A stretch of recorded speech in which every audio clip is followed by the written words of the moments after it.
Ya pemirsa, langsung kali ini kita akan membahas mengenai topik perketat visa warga negara asing. Ya, bersama kita sudah hadir narasumber Direktur Penyidikan dan Penindakan Ditjen Imigrasi Bapak Mirza Iskandar dan juga kriminolog Mbak Anggi Aulina. Sebelum membahas lebih lanjut, kita saksikan bersama paket berikut ini.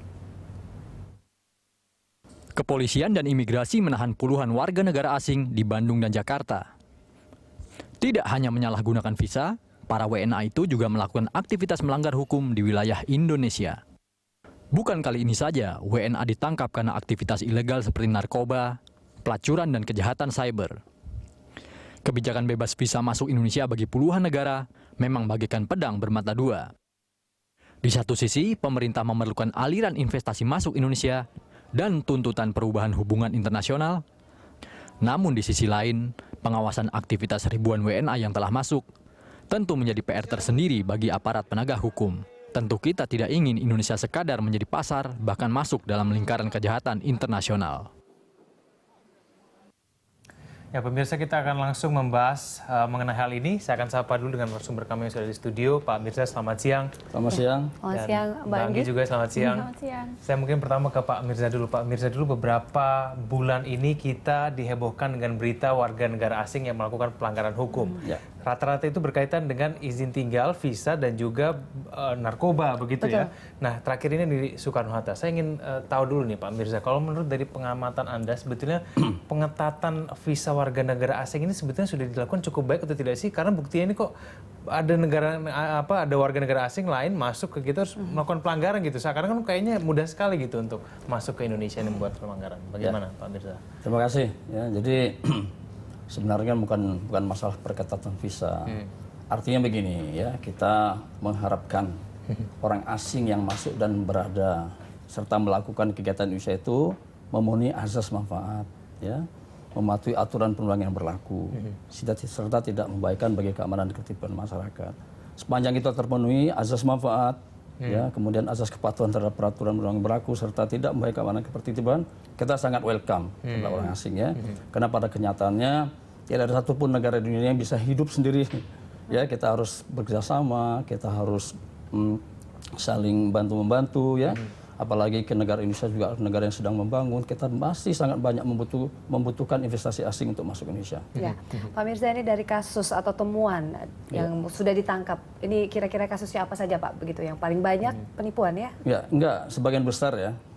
Narkoba kah? Pelanggaran keimigrasian yang secara data keimigrasian itu adalah bekerja tanpa izin kerja. Bekerja tanpa izin. Nah, itu yang menunjukkan ranking pertama ya, bahwa banyak orang asing masuk ke Indonesia dengan memanfaatkan berbagai jenis visa, kemudian melakukan pekerjaan yang seharusnya bekerja perlu izin kerja, mereka tidak melakukan itu. Nah, ini kita mengerucutkan lagi ke kasus kejahatan ini Pak. Ya. Seperti apa Pak? Kalau tadi kita lihat ada beberapa temuan narkoba begitu ya, apa saja begitu yang dilakukan mereka?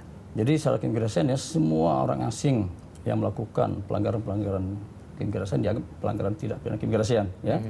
Bisa saja kemudian dia melakukan tidak pidana lain seperti tidak pidana umum seperti narkotika ya. Kita juga sering mendengar illegal fishing, belakang ini ada cybercrime dan sebagainya. Itu kita kaitkan juga undang-undang keimigrasian bahwa setiap orang asing ya yang berada di Indonesia tidak mematuhi aturan yang berlaku, itu juga kategori sebagai itu pelanggaran keimigrasian. Ya, tadi dikatakan bahwa ada orang asing yang di Indonesia datang dengan menggunakan katakan visa kunjungan wisata dan sebagainya. Kemudian ternyata dia melakukan tindak pidana seperti narkotika ya dan sebagainya.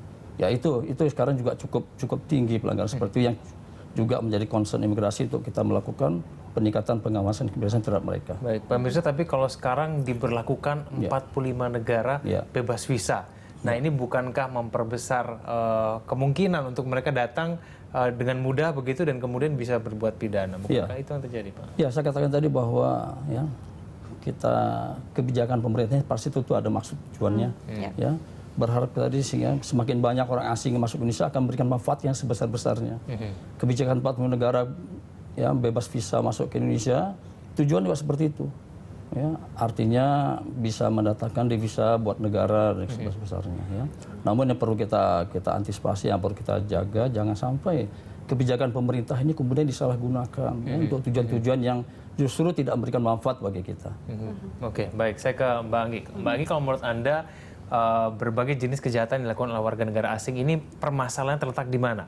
Apakah begitu mudahnya mereka mendapatkan visa, pelanggaran di situ, atau memang sisi-sisi lain sebetulnya yang perlu? Iya, jadi yang pertama tadi memang perlu kita highlight ya, kita garis bawahi bahwa ada 2 jenis sebetulnya pelanggaran yang berhubungan dengan warga negara asing. Yang pertama adalah pelanggaran, betul tadi Pak Mirza sudah katakan, pelanggaran administratif keimigrasian ya. Apakah itu dia ternyata overstay, yaitu tinggal melebihi batas izin yang diberikan, apakah dia memang menyalahgunakan visa ya, visa yang diberikan visa liburan tapi kemudian dipergunakan untuk bekerja misalnya. Nah, tapi dan ada lagi yang kemudian satu bagian lagi di mana para warga negara asing ini melakukan tindak pidana begitu. Bisa dia dengan visa yang legal ya, atau visa yang ilegal begitu. Nah, itu adalah dua bentuk yang sangat berbeda begitu. Nah, sekarang kita membahas mengenai mereka yang melakukan tindak pidana kalau dari sisi saya kriminologi ya. Nah, mengapa mereka dapat melakukan tindak pidana di Indonesia? Tentu banyak aspek gitu yang terlibat di dalamnya ya. Kalau imigrasi itu kan pintu masuknya dia ke Indonesia gitu. Tentu peran imigrasi nantinya gitu ya, setelah kita membahas tentang tindak pidana kriminal yang dilakukan oleh warga negara asing, tentu perannya juga harus lebih meningkat lagi begitu, karena dia adalah pintu masuk, gerbang masuk di mana orang-orang asing itu datang ke Indonesia. Nanti bisa mungkin lebih diperketat dalam beberapa aspek. Nanti mungkin keimigrasian bisa menjelaskan. Tapi selain daripada itu tentu harus ada penegakan hukum juga yang bermain di sini, kepolisian dalam arti tindak pidananya ya. Artinya polisi harus semakin aware gitu mengenai pola tindak kriminal yang transnasional atau kejahatan yang sudah lintas negara ini sekarang. Dan beberapa kasus yang terjadi di Indonesia itu memang sudah mengindikasikan atau memenuhi persyaratan kejahatan transnasional begitu ya. Dan ini bukan pertama kalinya terjadi. Sudah sejak 2005, 2011 sampai hari ini kita menangkap ya 31 WNA gitu yang ternyata terlibat dalam cybercrime. Nah, dari perjalanan transnational crime ini ada beberapa yang khas gitu di Indonesia, yaitu cybercrime tadi ya, penipuan dengan segala jenis, penipuan kredit card, penipuan identitas, pemerasan, penipuan melalui email ya dan lain sebagainya. Ada juga human trafficking, jangan dilupakan narkoba ya, kejahatan maritim. Nah, ini semua adalah kejahatan-kejahatan yang melibatkan orang asing. Nah, itulah yang menjadi concern. Artinya kalau dikatakan ya Egan, mungkin Indonesia ini menjadi target utama dari cybercrime tadi dan juga beberapa kejahatan lain begitu. Temuan riset yang sudah Mbak Anggi lakukan selama ini seperti apa? Iya, jadi memang kalau untuk tindak pidana ya yang terjadi di Indonesia ini, yang tadi saya bilang ini memang sangat berhubungan dengan berbagai aspek, terutama adalah aspek pengawasan. Baik itu pengawasan, jangan langsung kita berpikir bahwa harus pengawasan keimigrasian, bukan. Tapi pengawasan lingkungan juga, kemudahan mereka untuk melakukan aktivitas ilegal di Indonesia. Saya kasih contoh ya. Terakhir kali itu yang terjadi adalah mereka biasanya mengontrak satu rumah beramai-ramai kelompok. Karena ingat, kejahatan cybercrime itu jarang dilakukan sendirian. Biasanya mereka kejahatan berkelompok atau sindikat ya, di mana mereka kemudian dimonitor lagi oleh orang yang berada di luar negara ini. Kemudahan mereka untuk mengontrak rumah tinggal tanpa ada yang aware, itu sebagai salah satu kemudahan. 31 orang numplek di dalam satu rumah kontrakan. Nggak ada yang tahu lagi gitu. Tidak ada yang tahu dan tidak ada yang memeriksa begitu ya. Itu yang pertama. Yang kedua, penggunaan provider yang sangat banyak di dalam satu rumah itu sebetulnya juga bisa menjadi pertanyaan. Di luar negeri, Hong Kong, Cina, itu apabila kita hanya satu rumah tangga memakai lebih dari 31 atau meminta 31 jaringan internet, itu pasti menjadi tanda tanya atau question mark. Dan tidak boleh biasanya ya, kecuali kepentingan kantor dan lain sebagainya. Artinya ada banyak tanda-tanda awal yang luput dari perhatian yang tidak mungkin kita bebankan hanya kepada keimigrasian. Kalau menurut Pak Mirza sendiri, kenapa nih kok Indonesia kok menjadi salah satu tempat favorit nih dari orang-orang warga negara asing yang melakukan pidana? Jadi gini ya, tadi saya ini lagi menyikapi jawaban Mbak sebelah ya. Artinya sebenarnya gini, secara keimigrasian ya, proses-proses pengawasan orang asing itu kita mulai pada saat mereka masih berada di luar ya, pada saat mereka mengajukan visa di perwakilan negara kita di luar negeri ya. Kita perketat proses penelitian visa. Kita pastikan bahwa maksud permohonan visa itu adalah yang tadi saya katakan, ada azas manfaat, tidak membahayakan keamanan ketertiban ya. Jadi sudah di proses awal tuh pada saat mereka masih berada di luar ya. Kemudian pengetatan pada saat dia tiba di Indonesia ya, baik di airport, bandara, di pelabuhan laut dan sebagainya. Kita lakukan pemeriksaan ketat juga ya. Kemudian setelah tiba di Indonesia, ada lagi proses pengawasan keimigrasian yang dilakukan oleh seluruh kantor imigrasi yang ada di Indonesia. Ya, jadi kita punya sistem 2 sekarang ya, sistem secara kita mempunyai border counter management, artinya kita bisa mengawasi perlintasan orang asing baik masuk maupun keluar.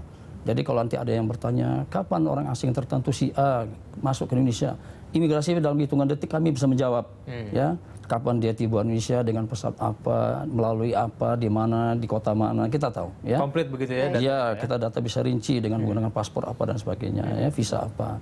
Pulang juga gitu, keluar kita tahu. Ya. Kemudian saat ini kita sudah juga punya, kita sudah kembangkan aplikasi pelaporan orang asing. Ya. Artinya kita agar kita mengetahui mobilitas. Tadi kita sudah tahu masuknya.